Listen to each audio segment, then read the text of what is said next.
to my video blog.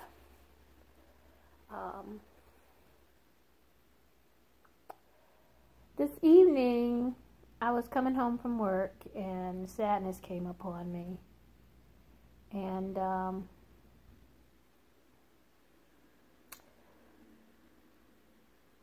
because today is Monday, November 19th, 2018, and right now it's about almost 8:30 in the evening. But when I was coming home, it was around, we got off work about 7:30 tonight, let go from work. And this is Thanksgiving week. And this year, me, my sister, and brother, we were hoping to have Thanksgiving with my father. Our only living blood parent, but he declined on us. My father has not really been in our lives, most of our lives, and he's about 82 years old. He was born February 16th, around 1937, and he married my mom somewhere around 1959 or 58, 59, I don't know.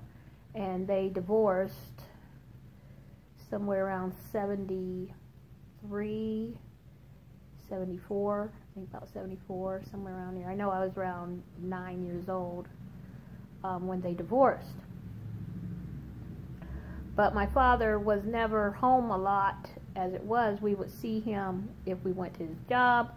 We would see him maybe leave for work in the morning. We would see him come home at night. And by the time we had dinner, it was time to go to bed.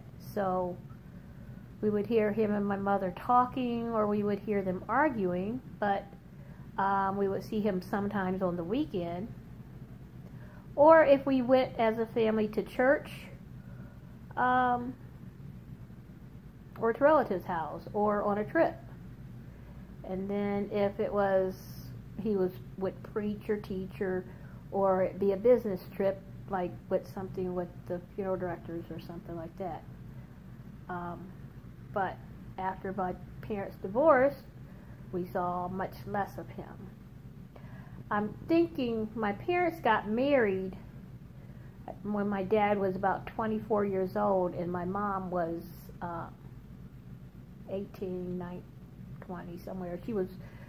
They were both very young. And then I know my mom had 3 children by the time she was 21 years old. And she had to finish school, and she was pretty much, I don't want to say stuck with 3 children, but she had 3 children and was trying to finish her college education and work and keep a house and all that. And she had a lot of the times, the allowance she was given from my father to do that was very small. She used to tell me she would do wonders with $20 a week, $10 or $20 a week, and he would fuss to make that stretch. And he would go out and do what he wanted to do, buy what he wanted to buy, and only give my mom so much to run the household. And it was a good thing that her parents had, there was someone in the family on my grandfather's side that ran a grocery store, and then her mother, my grandmother Odessa, did odd things to make ends meet, and she would give my mom a few extra dollars here and there, and you know, people helped each other, but in a way that kind of hindered things. My father wasn't very responsible. There's a whole story I could say about growing up poor. My father's side, the McNabs, my grandfather worked and struggled and worked his way, being a bellhop, being a musician, a musician, playing the trombone in bands, and working elevators and doing odd jobs at frat houses, white frat houses and stuff, to put himself through college and different things. And I'm not so sure about the things my grandmother did, because my father's mother to put herself through, but I know she went to Capital University. My grandfather went to Ohio State University. And my grandmother, my father's mother, went to Capital University, and she went to, she got her degree in secondary education, and then she got her degree in business also. She was a businesswoman. So, and as a woman of color, she was one of the first in Columbus to, in her sorority, and to found her sorority, and then in some other things. So, but, and they founded their business, McNabb Funeral Home, Inc. It was called, when it started, it was called Williams and McNabb, because Mr. Williams, and then there's also another man, Mr. Brooks. They all went together and got the mortuary on East Long Street. And I remember growing up and then building that business, and then as my grandfather's partners passed or left or whatever, my grandfather had the business to himself, and he had a very lucrative business, and did well. My father grew up with the best of everything, private school, private high school. I can say my father grew up spoiled. I mean, here's a black man who grew up with the best of everything, having everything. His parents didn't want him to go through what they went through, but it didn't do my father any good when it came to him having a family and providing for that family, because my father, I have to say, was a very selfish man.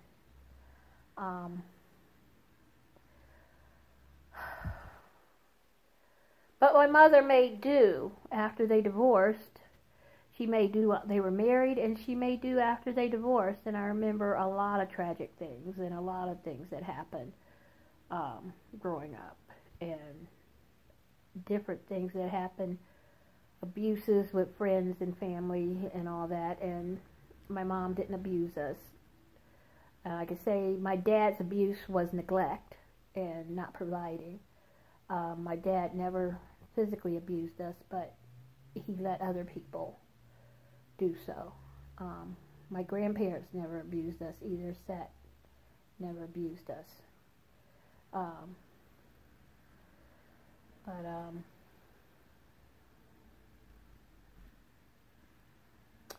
It's just hard to take in that even now as an adult, my dad's last wife passed not long ago, and just going through that was kind of tragic, because his stepchild, his stepfamily, his wife and stepchild, they now have my dad. And my dad is finding excuses, and has signed the house over to them, and signed, is living with my stepsister in Virginia, and does not want to spend time with us or deal with us. So now is hard grieving a father that is still alive, and a father that says he loves you, but he doesn't want to spend time with you, your sister, your brother, his grandchildren, his great-grandchildren. He doesn't even know really his grandchildren, or hasn't even met his great-grandchildren. Never really spent time with his grandchildren. He has 3 step-grandchildren, non-blood grandchildren, that he knows and he has been in their lives. But He has 6 grandchildren and 4 great-grandchildren that he doesn't even know and has never been in their lives, which is sad. My father's name, I'll give you his name, is Ronald B. McNabb. And Columbus, Ohio. And my name's Catherine.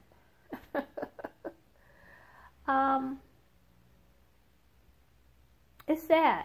And I try not to be hurt by it, but it hurts to be in my 50s now and never really had a father. I mean, I can say my father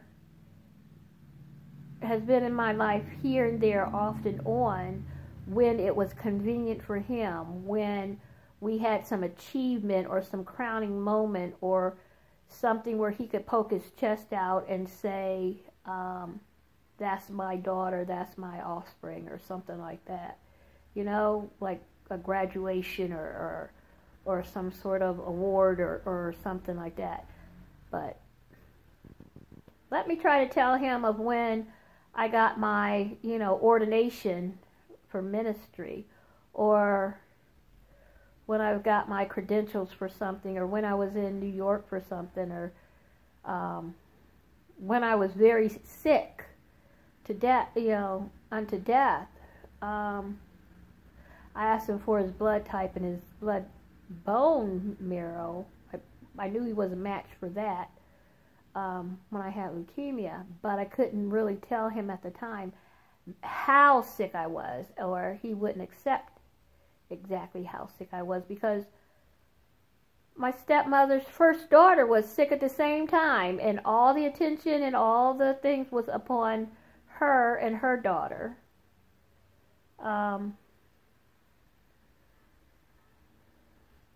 Tawanda Sherman, at the time when I was sick, which was around 98 through the end of 2001, I was very ill. And at one time I had 5 months to live, and I tried to tell my family and let them know how ill I was and how sick I was. And the only thing I could do was leave it in God's hands, because nobody wanted to listen to me, or nobody wanted to know that I was very ill at that time. But it's okay, because I lived, and I was okay. And in a way, I knew I was going to be okay. My dad came and visited me in the emergency room at the hospital, and I think another time I needed, when my mom couldn't come to the hospital, I was in the hospital, he came and visited another time. But that was it.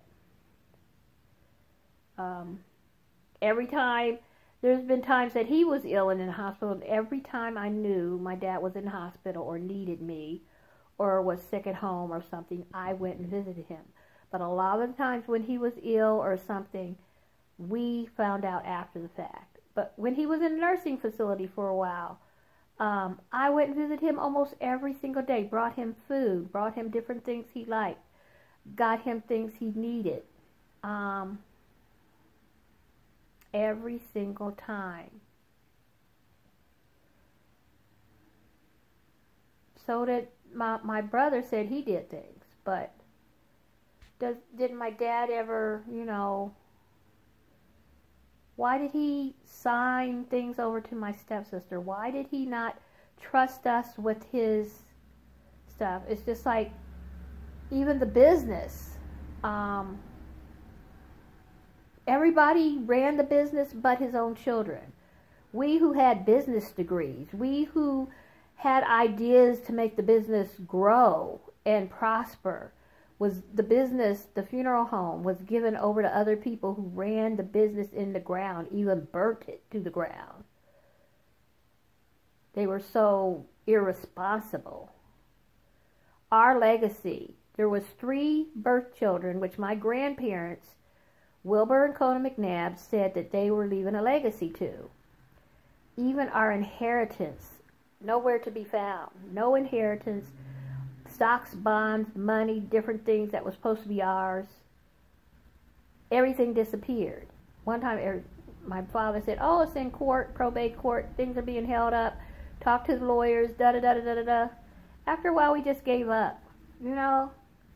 Things that my grandparents said that was ours, things that they were leaving to us in the house, things that we had talked about.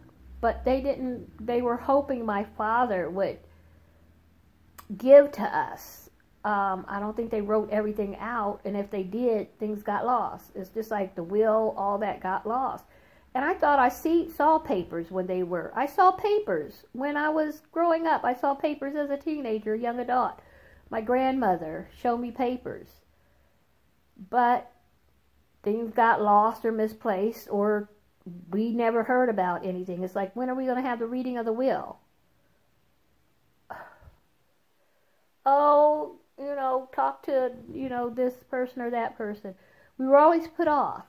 But we saw my stepsisters riding around in the cars. We saw my stepsisters going to college. We saw my stepsisters having the best of everything, while me, my sister and brother, watched like we were watching, looking from the outside in.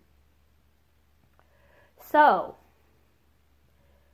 I'm grieving a father who was around 82 years old, who is still alive, who is living now, not in Columbus, Ohio, in Forest Park, but in Virginia, when he should be living with one of us. And my sister has a very capable, handicap-accessible home in Hampton, Georgia. And she has asked for him to live with her. He will not answer his phone.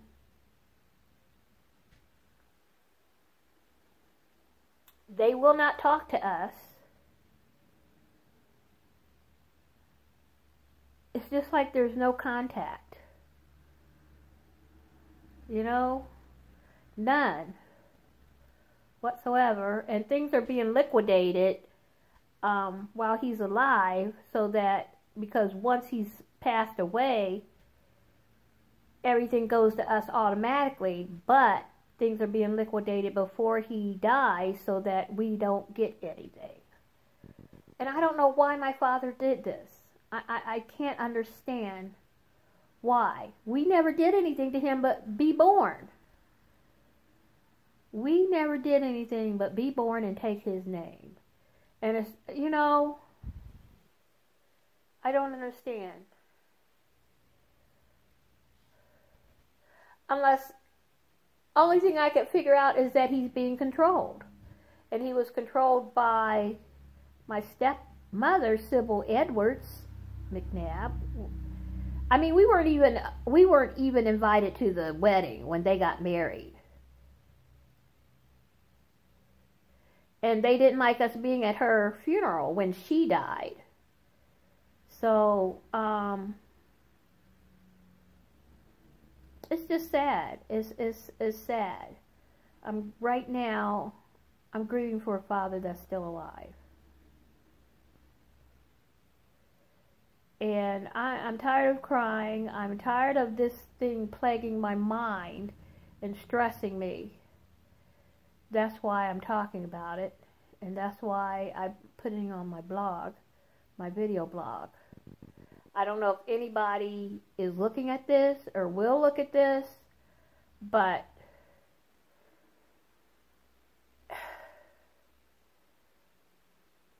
it's just like, we have gone through so much, and I have gone through so much in this life. I have been through sickness and poverty, and still trying to never, you know, not having stuff, and watching as other people have. I even left Columbus for a while because someone said, oh, your name is McNabb. You should, you know, your stepmom is doing this and your stepmom is doing that and your dad is this and your dad is that. Why don't you have? And I'm almost had to put on airs or something, be fake, just to, you know, why am I homeless? Why don't I have a place to live? Why am I on disability? Why are you on, you know, getting food stamps? Why are you this? Why are you that? And I got tired of explaining myself. You know, because of someone else's choices, that's why. And here I am trying to dig myself out, and I can't because people just assume, and I get denied for things. Well, ask your family. I did ask my family. My family had, my dad and stepmom had a 5-bedroom house, and they couldn't, when I was homeless, they couldn't let me use one of them. They're all full of junk. And now all that's being handled by my stepmother's family. Not my father's children. My stepmother's family. And that house was bought with my grandparents' money. Wilbur and Kona McNabb's money, that house was bought with. Not Sybil Edwards' money. But there's nothing we can do about it. Nothing. Nothing.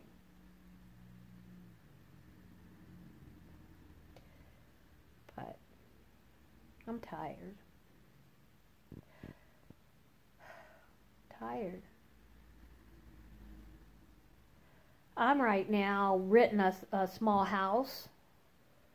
The rent is regularly $700 a month, but the landlord brought it down a little bit. And then it's being subsidized by CMHA. I pay $5.15 a month for it. And CMHA pays the other part. I only work part-time. I am physically incapable of working full-time, even though really I need to work full-time to make ends meet. I'm living below the poverty line, or at the somewhere around in there. I make about $12,000 a year working. Less than $12,000 a year. I looked and it was about 11,000 and some odd $100. And I still get Social Security disability. Some they keep cutting it and raising my Medicare. I mean, to where it's gonna be hardly nothing. So, oh well, I keep having to do more with less. Or somehow get the energy, the ability to work full time again. And I'm tired. I'm physically tired all the time, so I've got to find some way. Maybe, and been trying to work on my weight and exercise, but how can I when I'm so physically, mentally tired all the time, and I suffer from clinical depression. I've got a lot of metal in my body. I'm 100 and maybe 20 pounds overweight. And there's, things I need to work on and do. But how do you eat an elephant? One bite at a time. So the best thing for me to do is try to move forward. Try to take care of me and eat this elephant one bite at a time. One step at a time. Do something about me one step at a time. Somehow get through this. Because with this, trying to eat right, I'm anemic and hypoglycemic. And my doctor says that can even turn into being diabetic. And I'm trying my best to eat right and to do right. And just like today, I had my sugar drop. Here I am trying to eat right and eat soup and cut things, and I'm on my way to work and my sugar drops. So I'm shaking and lightheaded and feel like I'm about to pass out, so I have to stop into a fast food place to get a burger. And I hate burgers. So, but that protein helped to bring my sugar, keep me from shaking. So till I got to work. Well, I'm done.